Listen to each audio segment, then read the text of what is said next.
آگ اور پانی کا کھیل۔ کسی زمانے میں ایک بادشاہ تھا جو بڑا ہی نیک اور خدا ترس تھا۔ اس کی نیکی کی شہرت دور دور تک تھی۔ ایک دن اس کے دارالحکومت میں ایک فقیر آیا۔ اس نے بادشاہ کی نیک مزاجی اور خدا ترسی کا حال سنا تو حیرت میں پڑ گیا۔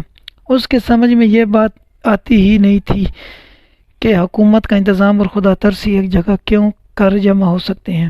حکومت تو بڑا ہی دنیا داری کا مشغلہ ہے۔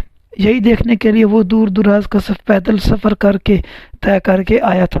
جب وہ بادشاہ کے محل کے دروازے پر پہنچا تھا اس نے ادھر ادھر دیکھا کہ شاید کوئی دربار نظر آ جائے، لیکن وہاں کوئی نہیں تھا۔ وہ اندر گیا۔ بادشاہ نے سجنبی کو دیکھا، نہایت ہی اخلاق سے پیش آیا، باس بٹھایا اور پوچھا، کیسے شاہ جی، کس طرح آنا ہوا؟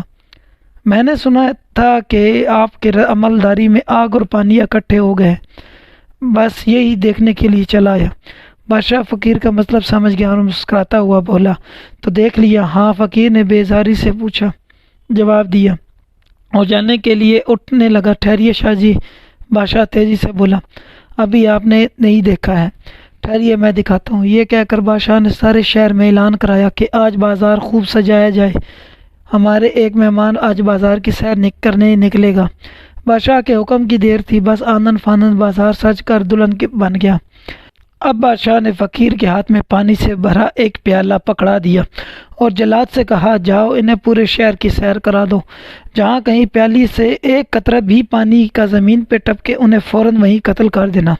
جب فقیر کے پورے شہر کی سیر کرانے کے بعد بادشاہ کے سامنے پیش کیا گیا تو وہ پسینے سے شرابور تھا۔ بادشاہ نے اسے دیکھتے ہی مسکرا کر بولا، کیسے شاہ جی، آج بازار کتنا خوبصورت سجایا گیا تھا، بتائیے تو صحیح، آپ نے کیا کیا دیکھا اور آپ کو کیا کیا پسند آیا؟ بادشاہ نے فوراً کہا، ارے ظالم، تو نے مجھے اس لائق رکھا ہی کب تھا جو میں نے شہر دیکھتا؟ تو میں تو بس اتنا ہی جانتا ہوں کہ سر پر ننگی تلوار تھی اور آنکھیں پیالے کے پانی پر جمی ہوئی تھی۔ بادشاہ کہہ لگا کر ہنسا اور کہنے لگا، کہیے اب بھی سمجھ میں آیا کہ نہیں؟ یہ ہے آگ اور پانی کا کھیل۔